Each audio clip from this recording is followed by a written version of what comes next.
101.3 MyFM in the morning. We are live on Facebook and, of course, right here on 101.3 MyFM.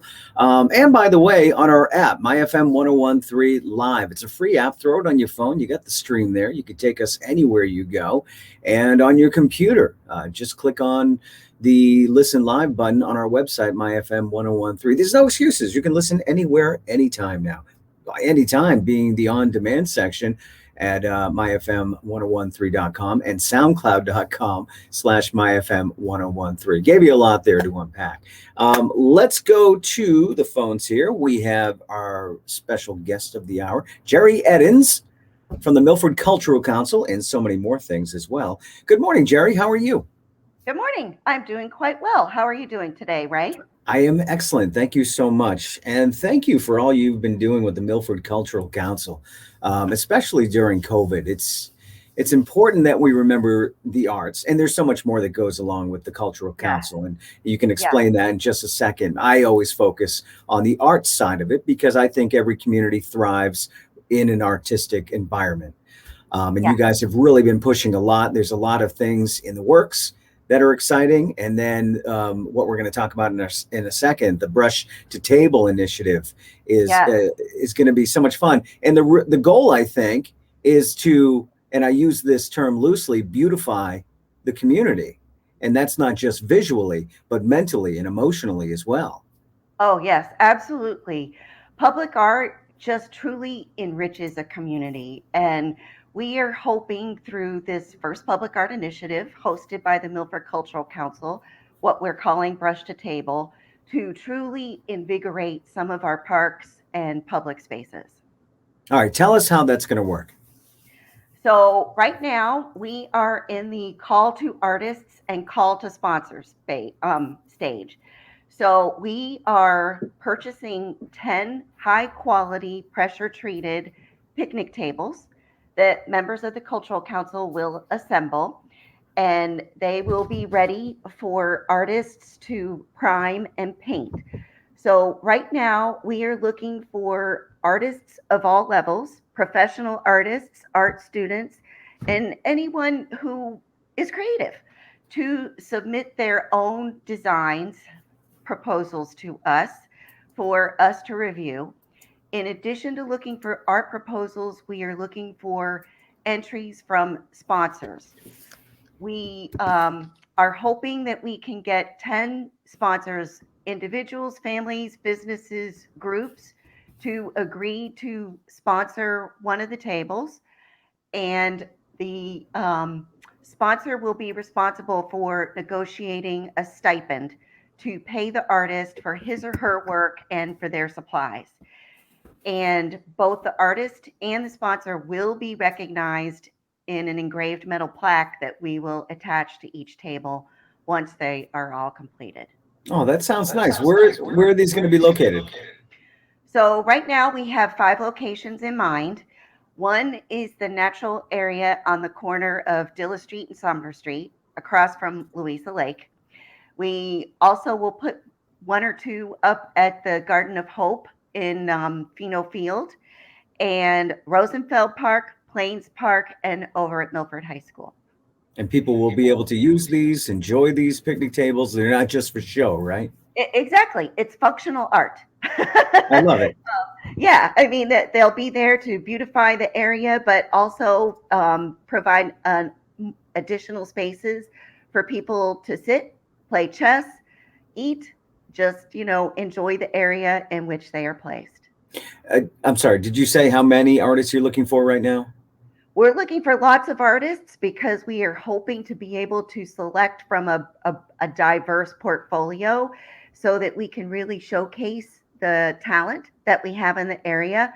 But ultimately, there are 10 picnic tables. Okay. So how's that selection process going to work? That's going to be difficult to pick 10 out of, say, 30 or 40. Well, it all depends upon how many submissions we get, right? So hopefully we'll initially, it seems like there is a lot of interest bubbling up out of the community.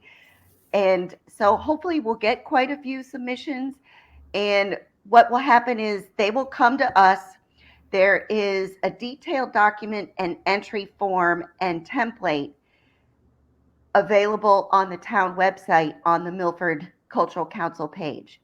So artists and potential sponsors can download that, fill out all the information. Artists, there's a template so they can give us an idea of what their design is going to be.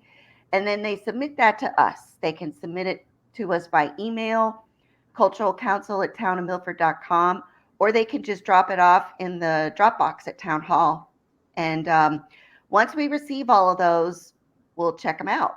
And we'll come up with our favorite ones, and then sponsors who have agreed to pay stipends to the artists will get to look at that portfolio and say, I am interested in paying stipend to this artist for this table to be placed at the corner of Sumner and Dilla Street.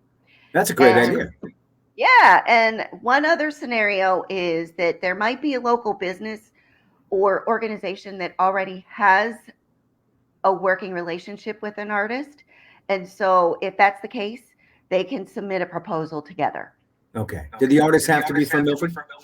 No. They don't have to be a Massachusetts resident, but we are looking for artists from the greater Milford area. All right. Not to move too fast forward because you're working on this initiative right now, but what's to come in the future? Can you give us any idea of some of the other projects you're working on? Yeah, sure. So we have 21 projects, events, performances that are on the calendar for this year that our state grant funds are helping to fund. And right now, actually, it was installed yesterday. There is a photography exhibit at Milford Town Library.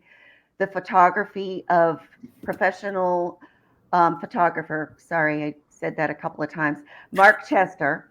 And he has what I haven't seen it yet, but I understand it's an exceptional exhibit of portraits of immigrants to Massachusetts. And so that is on display at the Milford Town Library through April 30th.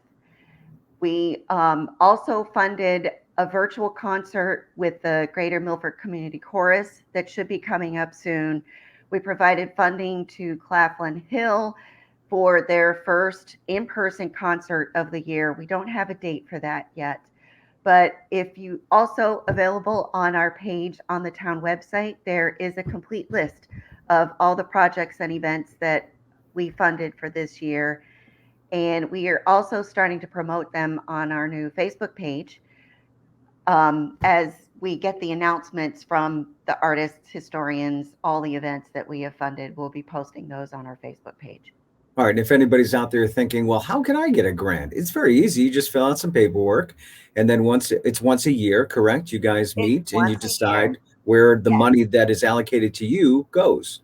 Yes, exactly. So the Milford Cultural Council, we operate as a local partner of the State Cultural Council, and we have two primary responsibilities, one of which is to process, review, and to select applications for grant funds within the community.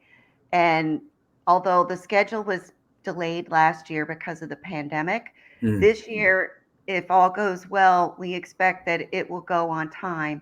So September 1st, the grant application process opens and goes through October 15th.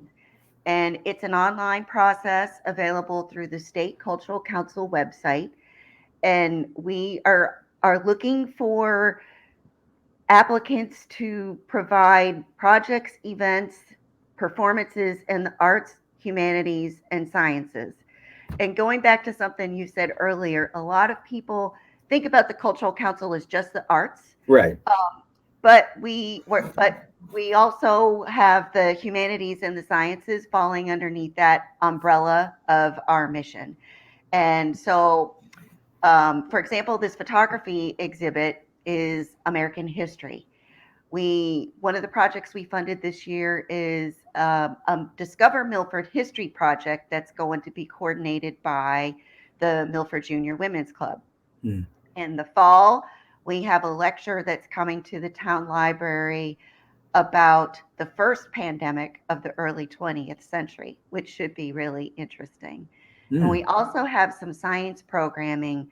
We continued our relationship with the Krista McAuliffe Center at Framingham State that provides mentorship programming for students at Milford High School. All right. Exciting stuff. Yeah, so I mean, it's really a broad array of programming that we provide funding for.